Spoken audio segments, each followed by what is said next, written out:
हम द्वितीय आंग्ल मैसूर युद्ध के बारे में चर्चा कर रहे हैं। जैसा कि हमने देखा, कालांतर में मराठों ने मैसूर पर आक्रमण किया तो मद्रास संधि के अनुसार हैदर को आशा थी कि उसे अंग्रेजी सहायता मिलेगी, लेकिन उन्होंने उसे कोई सहायता नहीं की।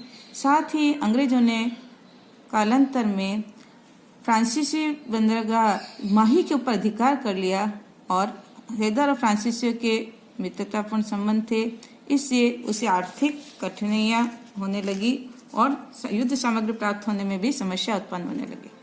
अमेरिका का स्वतंत्रता संग्राम छिड़ जाने से अंग्रेज उसमें फंस गए, अतः हैदर ने अंग्रेजों से बदला लेने का उसे अवसर प्राप्त हो गया। 1775 ईस्वी में अंग्रेजों ने राघोबा से संधि कर मराठों को नाराज कर दिया था।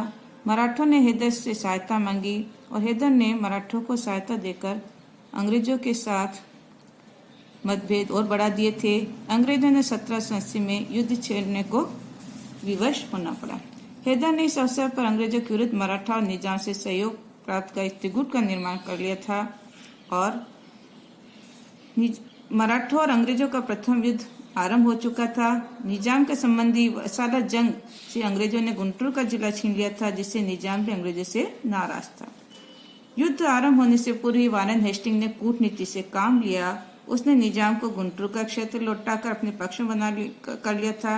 हैदर अली ने जुलाई 1780 में वह कर्नाटक पहुंच गया और आक्रमण कर कर्नाटक की राजधानी अरकाट पर अधिकार कर लिया था।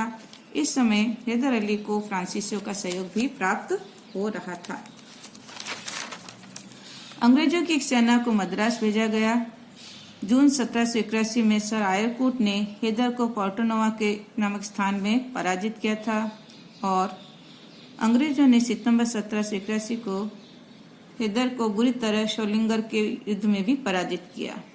17 मई 1782 को मराठों और अंग्रेजों के साथ सालबाई की संधि हो गई और इस प्रकार मराठों और अंग्रेजों का युद्ध समाप्त हो गया तथा अब मैसूर के साथ ही उनका युद्ध जारी रहा। इसी बीच 7 दिसंबर 1782 ईस्वी को हैदर अली की मृत्यु हो गई। उसके पुत्र टीपू सुल्तान ने युद्ध जारी रखा और ब्रिगेडियर मैथ्यूज को पराजित कर बंदी बना लिया। 1783 में अमेरिका का स्वतंत्रता संग्राम समाप्त हो गया और टीपू को फ्रांसीसी सहायता मिलना भी बंद हो गया था और अंत में मार्च 1784 में दोनों पक्षों में मैंगलोर की संधि हुई। टीपू कर्नाटक और वह अंग्रेजों ने मैसूर के अधिकृत क्षेत्र आपस में लौटा दिए, जो एक दूसरे के अधिकृत क्षेत्र थे। टीपू ने अंग्रेजों ने आप युद्ध बंदियों को दोनों पक्ष के उनको मुक्त करने का आश्वासन दिया और टीपू ने कंपनी को प्राप्त व्यापारिक सुविधाएं पुनः देने का वादा किया। इस प्रकार द्वितीय आंग्ल मैसूर युद्ध समाप्त हुआ। धन्यवाद। 3 मिनट तक सोना। अभी से